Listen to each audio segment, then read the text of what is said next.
एक बार की बात है, कई सालों पहले नगर खजूरा नाम का एक गांव हुआ करता था।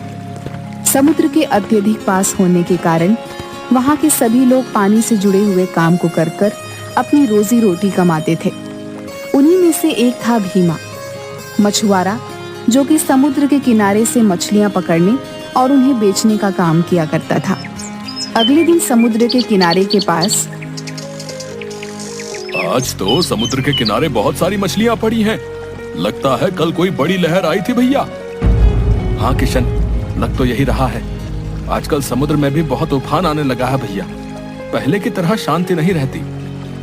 लेकिन हमारे तो किसी भी फायदे की नहीं। ये मछलियां तो कल की मरी पड़ी होंगी। बाजार में हम सिर्फ ताजा मछलियां ही बेच पाते हैं।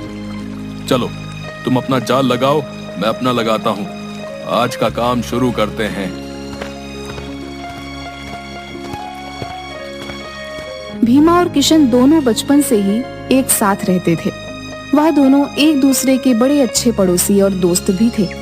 अब जैसे ही वह दोनों अपने दिन का काम खत्म करके घर लौट रहे थे, रास्ते में कुछ लोग हंसते हुए महेंद्र से कहते हैं, अरे भीमा फिर से तुम काम करके इतनी रात को जा रहे हो हैं? ना तो तुम्हारे कोई औलाद है और ना किसी प्रकार का कोई खर्चा। फिर रात दिन इतना काहे मरते रहते हो काम के पीछे? हाँ, हमें देखो कितना भी कमा लें, लेकिन परिवार के खर्चे पूरे ही नहीं होते। लेकिन संतान होने में सुख तो है। भीमा की शादी को 10 साल हो चुके थे, लेकिन उसके अभी तक कोई भी औलाद नहीं थी। गांव वाले व्यक्तियों की ऐसी बातें सुनकर भीमा को बहुत बुरा लगता था, लेकिन फिर भी वह चुप्पी साधे रखता है। तभी किशन गुस्से से बोल पड़ता है, तो इसमें हंसने वाली कौन सी बात है, हैं? ये तो भगवान की देन है। अभी नहीं है तो क्या हुआ, संतान भी हो जाएगी। लेकिन फिर तुम लोग किसे ताना मारोगे? अरे हम तो बस इतना कह रहे थे कि अब बुढ़ापा आ चुका है। इतना तो कमाई कर ही लिए होंगे भीमा भैया की बाकी का जीवन सुकून से कट जाए हैं? आजकल तो किसी को सलाह देने का जमाना ही नहीं रहा भैया।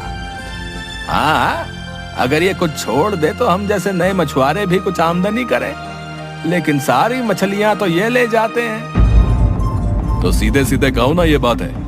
भीमा की तरक्की से तुम्हें जलन होती है। उस बात को घुमा फिरा कर करने की क्या जरूरत है? और आइंदा परिवार को बीच में मत लाना, समझे?